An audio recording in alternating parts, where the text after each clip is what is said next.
The time when I was at school and they had me, the year head, when I was in the 4th year, the year head had me about not coming or something I hadn't done. Like I'm not coming to school as well. And he took me into his office. Don't tell us a story, let's do it. Hearts, you be Chris. Yeah. Yeah? And you do to Harper, that's Chris, that's you. Yeah. You do to him what this guy did to you. To the past. Yes. And I want to see this guy and I want to see exactly what it was he did to you. Okay?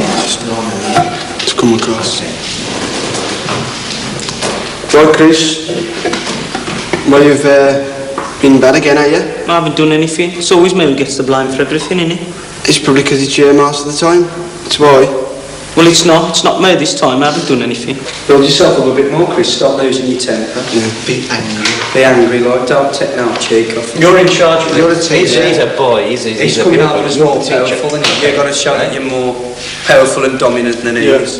Do you know I'm going to have to strap you now? You ain't touching me, right? Oh, we'll see about that, won't we? No, we will. Stand up. Mick. Stand up. Let go my jumper.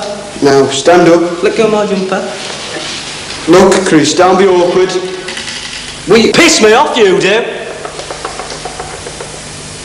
Well, he wouldn't smile, would he? No. Look, sit down in the chair. I'm the headmaster, right? Yeah. Now, you tell me all the things you wanted to say about school and all the things you want to say about me, okay? Yeah. I'm the headmaster. Go on, go for it then. Bastard. Well, yeah, but that's... I mean, I'll tell you, explain, say. You just think you know everything about me when you do.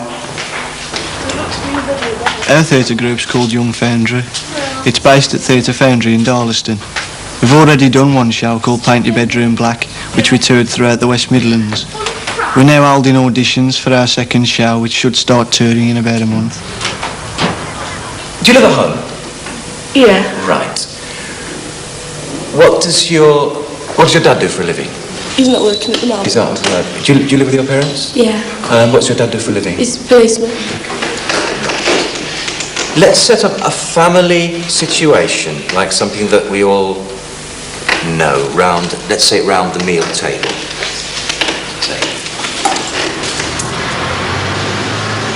Well, I found school was pretty pointless. They said go to school, pass all your exams, and when you leave you'll have a job. Right, I went to school, worked hard, passed all my exams. I got English, maths, computers, metalwork, history, geography. But they've done me no good. I'll sign on every 2 weeks, get my down money. But I mean, that's like gone in 2 days. And so you just spend the other 12 waiting to sign on again. It's really a bit of a pointless way to live. Well, there's no real possibility of work. There's always possibility of being thrown onto another scheme. There's always been thrown into like the job training scheme or the community programme. I mean, what I want's a full-time job. My first 6 months on the YTS were spent in a training kitchen, and the second 6 months were spent in an actual working kitchen. And I was expecting to start a full-time job when the course finished. How's it going, Jim? I think it's all right. I think it needs a bit more seasoning now. No, that should do it. Can you have a word in the storeroom, mate? Yeah, I'll be in a minute.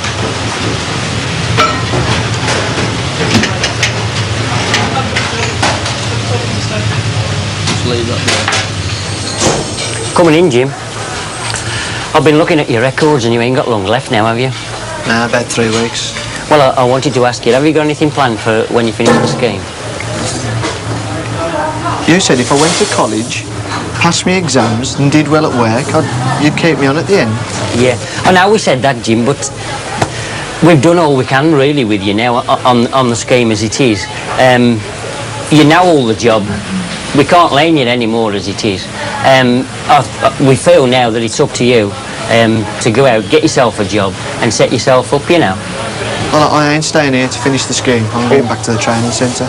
Well, I'm sorry, but I think you ought to stay and just finish the course. You've only got 3 weeks to go, and if you want a reference of us, it's going to look bad on that, ain't it? I don't want a reference, I want a job.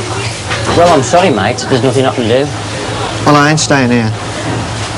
Well, I'm sorry. Well, that's it then, eh?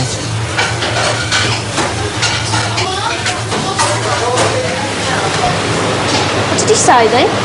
They'll give me the push. After the scheme, I'm finished. But I thought they was keeping you on here. So did I. They'll probably do the same for you. Oh, that ain't fair. What are you going to do now? I'm going back to the training centre. Yeah, Teddy. See you, lad.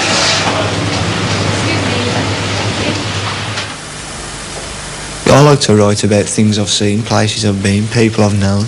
I like to get all those things into one room to set it in a play. Things I like are experience and other people's experiences, because you find that you can use them in writing so many times.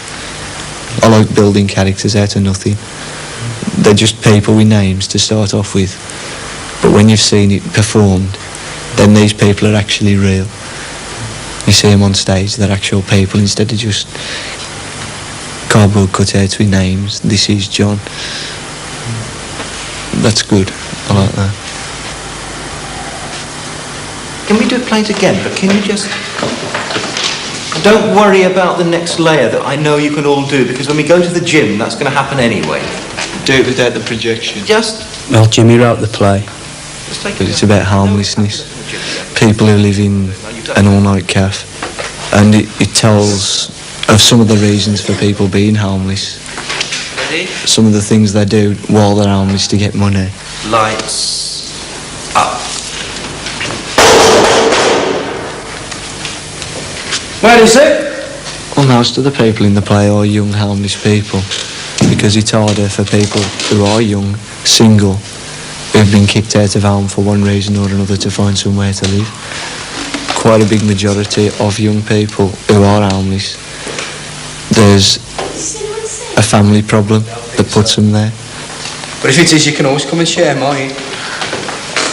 Well, you won't get served like that, will you? Hey! Hey, you!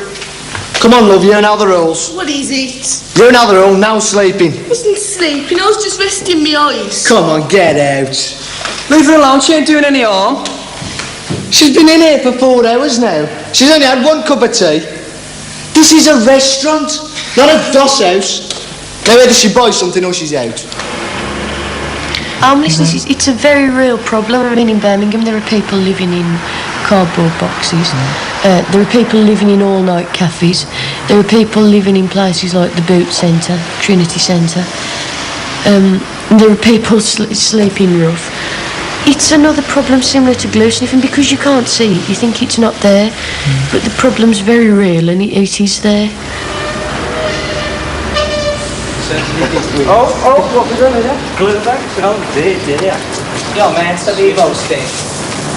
Went to the boot night shelter in Birmingham and spent an evening there talking to some of the people who were living there. Picked up quite a few stories on things that had happened to them and incorporated some of them into the play.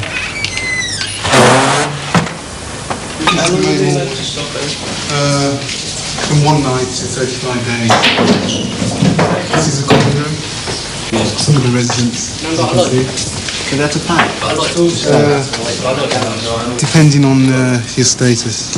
Yeah. If you're on supplementary benefit, then DHS will take care of that side of things. And if you got a job, you have to pay. Not necessarily. It depends on how high your income is. Yeah, it's a bit run down here. Yeah.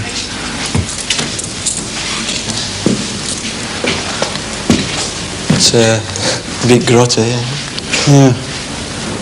What sort of reasons do people come here, you know? Various marital breakdowns, parental feuds, family feuds, debt. Yeah. It can be anything. What's the main reason for somebody being homeless to come to a place like this? There is no main reason. No, just varies. Varies. You know, GPZ. Yeah. It's £35 off £2 for it. What do you think of the housing? Like, you know, what do you want? Sort of a flat or an house or an high-rise or what? I'm not really bothered. I prefer a flat like myself. Yeah. So I'm going to try and fight for my kids, which are on Corby. Yeah. I'm going to try and fight for them. If I get them a bed, it's no good to me. I'll need a flat. Yeah. How many kids you got? 2. 2 kids. 2 lasses. What's your girlfriend's up there as well? Yeah, she went with another bloke, like, you know. Yeah. She just left me. Come home one night from my work and everyone was gone. So what happened to? Why did you come down from Scotland then? Did you have any trouble up there, or did you know? No, not trouble. Just looking for a job. Yeah. Sick of being out of work. So you took the advice to get on your bike and find work, and you've been all across the country and you still can't find anything sort of permanent. Yeah. Well, I was up in Barnsley and Sheffield and that, and there was nothing permanent up there either. Yeah. Just bits here and there. Yeah. Spend all your time on the road. Most of it. I only come to Brum to sign up. What made you want to live like that? Listen, that, you know. Must have been something. I mean, to make you want to live like this. Well, mainly I wanted to find work. And you start to enjoy it, moving from place to place. When work runs out in one place, I move to another. That's a life for me, that is. It ain't easy. Why is that? Well, it's hard going. You get knackered after an hard day's ride. You get hassled by the pigs every day. When you get to a town, there's no sure place to stop. The director's Simon Lanson, who's basically an oldie pig. No, he's great. Yeah. It's the best thing that ever happened to this group was meeting Simon Lanson. Anyway, when I stopped at this night shelter in London, took my clothes off, went to bed, and when I woke up in the morning, there was this bloke walking about, you know. No. It's the truth, honestly. Sometimes it's so hard to work with because he's such a perfectionist and he pushes you. Come close to hitting him sometimes. But I think without Simon, we wouldn't come as far as we have now. We'd have probably just got your usual, you know, arty-farty youth leader, and it would have been the end, like. So I moved into a squat with some bikers. Saved up, bought myself a bike, and moved in with them. Stayed there for a couple of months. Actually, the reason why the poor girl isn't... No, you're giving her different cues every time, Steve. It's, I bought a bike and stayed with them for a few months. She can then time her response. Well, I says a couple of months. Exactly, what I'm saying. You an actor, when you find that when you go, if you do work in the theatre, which is or whatever, if someone writes a script, you make it. Yeah, I know that. But I say she didn't even come in on the last slide. It can throw one word, one wrong word can throw it. Because an actor has to. What do you mean? Well, the line's different every time. You always get through that speech, but it's never exactly the same. You also missed a very nice. It's just totally different from anybody I'd ever met. Yeah. I've never met anybody who's got, you know, with such imagination and creative thoughts, morals, what he stands for. He's the first person I've met, really. There wasn't so much of a generation gap. He's still on our level, you see. He's retained his youth. Okay. What's the joke? What have I got on my ass? So to bring the peace. Okay, thanks very much. Very good day's work. I want to see this guy, and I want to see exactly what it was he did to you. Okay? Just normally to come across. Right, Chris. Well, you've been bad again, are you? I haven't done anything. It's always me who gets the blame for everything, innit? It's probably because it's you most of the time. That's why. Well, it's not. It's not me this time. I haven't done anything.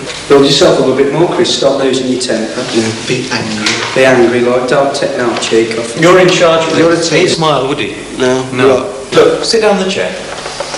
I'm the headmaster, right? Yeah. Now you tell me all the things you wanted to say about school, and all the things you want to say about me, okay? Yeah. I'm the headmaster. Go on, go for it then. Bastard. Well, yeah, but that's. I mean, I'll tell you. Explain. Say. You just think you know everything about me when you do. Our theatre group's called Young Foundry. It's based at Theatre Foundry in Darlaston. We've already done one show called Paint. He's a boy. He's coming out as more powerful, and you've got to show that you're more powerful and dominant than he is. Good. Don't I'm going to have to strap you now. You ain't touching moves, right? Oh, we'll see about that, won't we? No, we will. Stand up. Make me. Stand up. Look at my jumper. Now, stand up. Look at my jumper. Look, Chris, don't be awkward. Will you piss me off, you do? Well, he wouldn't...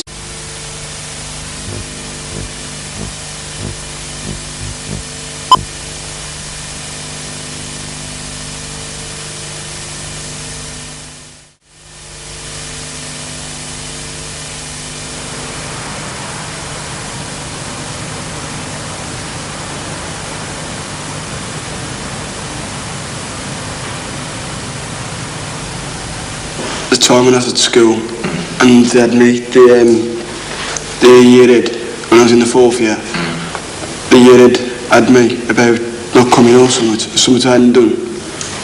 Like I'm not coming to school as well. And he took me into his office. Don't tell us a story. Let's do it. Harps, you be Chris. Yeah. Yeah? And you do to Harper, that's Chris, that's you. Yeah. You do to him what this guy did to you. You're the part. Yes.